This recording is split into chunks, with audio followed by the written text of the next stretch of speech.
उष्माघात म्हणजे काय समजून घेऊया. उष्माघात अति उन्हामुळे मृत्यू का होतो तेही समजून घेऊया. मंडळी, आपण सगळेच उन्हात फिरतो, पण काही जणांनाच उन्हात गेल्यामुळे अचानक मृत्यू का होतो? आपण सध्या वातावरणामध्ये पाहतोय, अनेक जणांच्या मृत्यूची बातमी वाचतोय.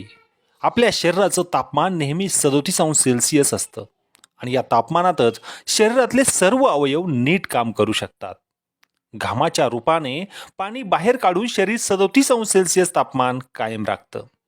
सतत घाम निघत असताना पाणी पित राहणं अत्यंत गरजेचं आणि अत्यावश्यक आहे. पाणी शरीरात इतरही अधिक महत्त्वाची काम करतं. त्यामुळं शरीरातला पाण्याचा साठा कमी झाला तर शरीर घामाच्या रूपानं पाणी बाहेर टाकणं टाळतं. जेव्हा बाहेरचं तापमान 45 अंशाच्या पुढे जातं आणि शरीरातली कूलिंग व्यवस्था पाण्याच्या अभावाने ठप्प होते, तेव्हा शरीराचं तापमान 37 अंश सेल्सिअसच्या पुढे जाऊ लागतं. शरीराचं तापमान जेव्हा 42 अंश सेल्सिअस पर्यंत पोहोचतं, तेव्हा रक्त तापू लागतं आणि रक्तातलं प्रोटीन अक्षरशः शिजू लागतं. जसं उकळत्या पाण्यात अंडी उकडतं तसं. स्नायू कडक होऊ लागतात.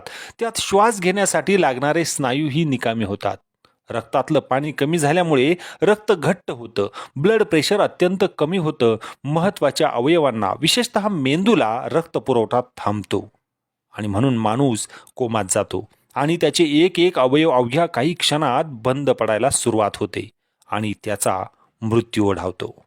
उन्हाळ्यात असे अनर्थ टाळण्यासाठी सतत थोडे थोडे पाणी पित राहावे व आपल्या शरीराचे तापमान 37 अंश सेल्सिअसच कसे राहील याकडे लक्ष द्यावे. उष्माघात आपण टाळला पाहिजे. उन्हाचा पारा चढत आहे आणि त्यामुळे उष्माघात टाळण्यासाठी खालील काही उपाययोजना करा. शेतातील कामे 6 ते 11 आणि दुपारी 4 ते 6:30 या कालावधीत करा. काम करत असताना मध्ये मध्ये थोडा वेळ थांबवून पाणी प्या. शक्यतो सुती व पांढऱ्या रंगाचे कपडे वापरा. डोक्यावर रुमाल, टोपी इत्यादींचा वापर करा. आहारामध्ये ताक, दही इत्यादीचा जास्तीत जास्त वापर करा. तिखट, तेलकट, मसालेदार पदार्थ, मद्यपान, मांसाहार टाळा. कोल्ड्रिंक ऐवजी लिंबू सरबत, नारळ पाणी याचा वापर करा.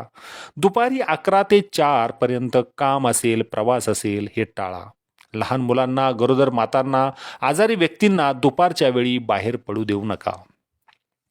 खेळाडूंना आणि बराच वेळ आउटडोर काम करणाऱ्यांना उष्माघात होऊ शकतो.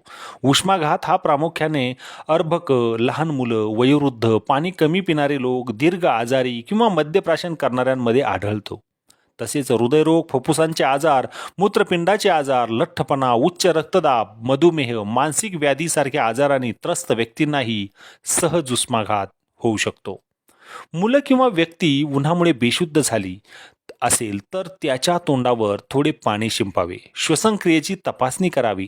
नाकातून रक्तस्राव सुरू झाला असेल तर नाकाच्या मांसल भागावर 10 मिनिटे प्रत्यक्ष दाब दिल्यास रक्तस्राव थांबतो. व्यक्ती शुद्धीवर आल्यानंतर त्यास आरामदायी थंड ठिकाणी ठेवावे.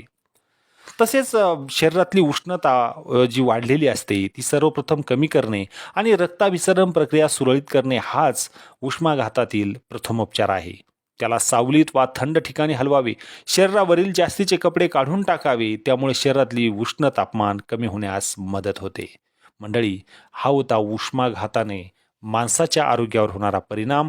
म्हणून उष्माघात आपण टाळू शकतो. त्यासाठीचे काही उपाय मी सांगितलेत. नक्की याचा अवलंब करा आणि उष्माघातापासून, उष्णतेच्या त्रासापासून दूर राहा. धन्यवाद.